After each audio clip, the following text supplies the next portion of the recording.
Kirby Dick, welcome back to Toronto on Hot Docs. Thank you. Why did you decide to tackle this subject matter for this documentary? I don't want to say appeal to you because of the difficult subject matter, but what was about these stories that struck you? Well, I think for both my producer, Amy Ziering, and myself, I mean, we were initially struck by how extensive the problem was, and the fact that it had been covered up for so many years.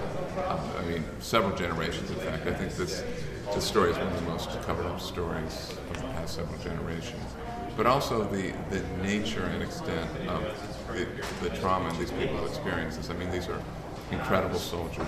These are people who went in, believing that it was really every American's duty to serve their country. They had relatives who had fought and had died for the United States. And they went in, they loved the military, they were committed to a career in the military. They were assaulted, which was devastating, but they still had enough faith in the military and the system to report.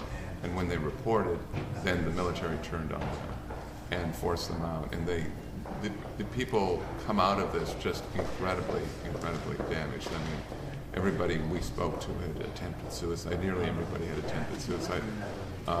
Many on multiple occasions. They all had guns. I mean, they were just living a kind of a life of fear, and none of this had to happen.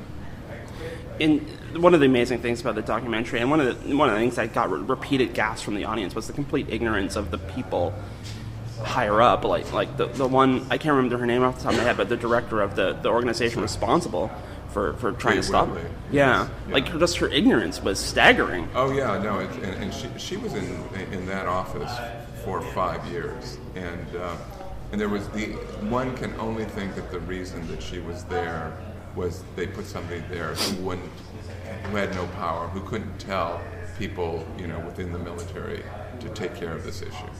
Mm-hmm. Why doesn't this get more coverage? Because it's amazing that it's this pervasive, and the numbers you gave her as well, government's own figures. It's just why doesn't this see more light, more press? Well, what has happened is, I mean, these issues have erupted, with Tailhook, with the Air Force Academy, periodically over the last 20, 30 years. But the military has very successfully said that it's a problem local to a base or local to an academy, and they've been able to admit that it's really systemic, and that's the primary thing our film came out and tried to communicate, was this is something that's not only been going on for a long, long time, but it's going on throughout all the branches of service, and not just in theaters of war, which is what people think. It's more pervasive there. It's actually more pervasive in the bases in the U.S. In the very backyard of Washington, D.C., Marine Barracks. Exactly. Now, as to why this has been covered up, I think the military has always, been very successful at, keeping any kind of problems from the public. And I think this is something that, they were especially successful at doing. But it is astounding. I mean, it really is astounding that, when you talk about numbers, hundreds of thousands of men and women have been sexually assaulted, maybe close to 1 million over the last several generations. It's part of the hero culture of the U.S. military. Like, no one wants to believe someone in uniform can be a rapist. Yeah, I think that's a huge part of it, and I think that the military itself has not put forward that this is an issue that they want to take care of. That's of importance. They have not gone out and investigated, prosecuted, and incarcerated these serial perpetrators, and they've not held commanders accountable for the climate in which allowing serial perpetrators to operate. And without that message going out, the military will not be able to solve this problem. The various women and other officers in the film, you see that it's incredibly, even though they've come forward with their stories, it's still incredibly hard. How did you meet these particular officers and victims, and how and why did they want to come forward and talk to you for this movie?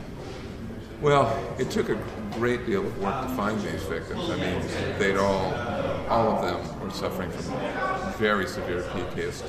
Many of them were agoraphobic. Most of them blamed themselves in one way or another. And they were fearful. Some of them, quite a few were quite fearful. But I think that when we came to their door and we talked to them, and then we came to their door and we said, we were the first person to actually believe them. Significant personage. We're filmmakers. We come there. We would believe. We understand what they're going through, and I think that meant a lot. I think the reason that they ultimately decided to participate in the film was because they all said this to us, they did not want this to happen to people in the military. I mean, they did this, they came forward and took the risk. I mean, because remember, the last time they came forward and talked about what they experienced, they suffered incredible reprisals. And they certainly was that fear of that, and a lot of their friends advised against it, but they decided to step forward and do that, to protect people currently in uniform. What about the politics of this? Because there's the scene in the movie where they go to Capitol Hill and they talk to various Congress people.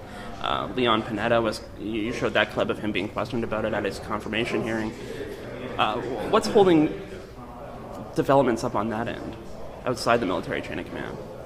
Why aren't they acting? Yeah. Well, I think until now there really hasn't been a pressure to act. People that haven't known about this issue. In fact, I mean, before the film, when we were making the film, we were astounded to learn not only was there not another feature film on the subject, there really wasn't a comprehensive book on the subject. And I've never made a film where there hasn't been, it's been that situation. I can't even think of a film like that. So the information just wasn't out there. The information isn't out there. The pressure's out there. However, there's some good news. It's last week the Secretary of Defense announced that they have taken the decision to prosecute away from commanders and moved it up the chain of command to colonel, which is a very significant step. It's only a first step because it's still in the chain of command. It's really not high enough up the chain of command to prevent potential conflict of interest, but it is a first step, and we think that the film played a significant role in that because Congress, there was no pressure for the administration to do this now. I mean, Congress wasn't going to pass anything as an election year. But I think because Obama is running on women's issues, and he saw that if he didn't act before the film came out in June, he was going to be questioned by the press and by women leaders as to, yes, he's out there, and I support this, that he wants to stand up for the rights of women, but the women that he has the most control over are the women in his own military, and unless he stood up in advance of the film and took a position on that, he was going to be vulnerable. So, I mean, the film has already made a significant impact. Well, seeing the film yesterday, I couldn't help but think of another film of yours, The Twist of Fate, also about sexual abuse in an institution, self-policing, yes. Not much going on. What are the connections you see there? I think there's a lot of connections. I mean, you have a very powerful institution, and it with where secrecy is very much a part of it, and in both cases, rather than treating the situation responsibly, admitting there's a problem, enlisting society or in the case of the church, enlisting parishioners to help the church solve it. They denied it. They went after the victims. The same thing has happened in the military. Hopefully the military won't do this to the extent that the Catholic Church has done this. The other thing is this is not only a problem in the U.S. military, this is a problem to some extent in militaries around the world. And we're hopeful that this film will, in some ways, spark discussions in every country around the world where it plays in, so that change will happen everywhere. I mean, if you look at the Catholic Church in scandal in many ways exploded out of the U.S. and Canada, and was seen as sort of a North American problem for a long time. Mm-hmm. Now it seems a worldwide problem. Mm-hmm. We think there might be a parallel arc with this issue as well, and I think the film will play a large part in getting that information out. Looking at the U.S. military, there just seems to be. It just seems to be that this abuse is almost systematized. It's part of the institution almost. How does that going to change? I mean, part of it is going to be properly prosecuting offenders, right. But there is also a culture of abuse almost too. Well, I don't know if I wouldn't say that. I would say most of the men in the military are horrified with this. Most of course. Of the officers are right. horrified by this. I think, if you don't send the message that you're going to prosecute these perpetrators and you're going to go after the commanders who are responsible for allowing the climate for these perpetrators to act, it will happen. But the military can change this, and they've changed it. When it came to racism in the 40s, 50s, and 60s, horrible problem. They stepped up. They went after the problem, and after a decade, racism, which had been much worse in the military, was much better. They can do the same with this issue of sexual assault, and they can train these young, impressionable men on respecting women, and these are values that will stay with these men the rest of their lives. And when they come out, these men will be a model for society. So the military can be a model for society in this. So it's not only will it improve the military, will it make for a stronger military, but it will actually make a great impact on society as a whole. Well, I'd be remiss if I didn't get an opportunity to ask you about a previous film of yours.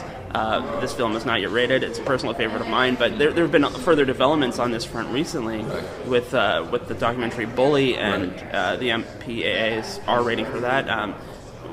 How are your feelings about the MPAA and how filmmakers are combating them in terms of sometimes inappropriate ratings given the subject matter, and just your general feelings since making that film?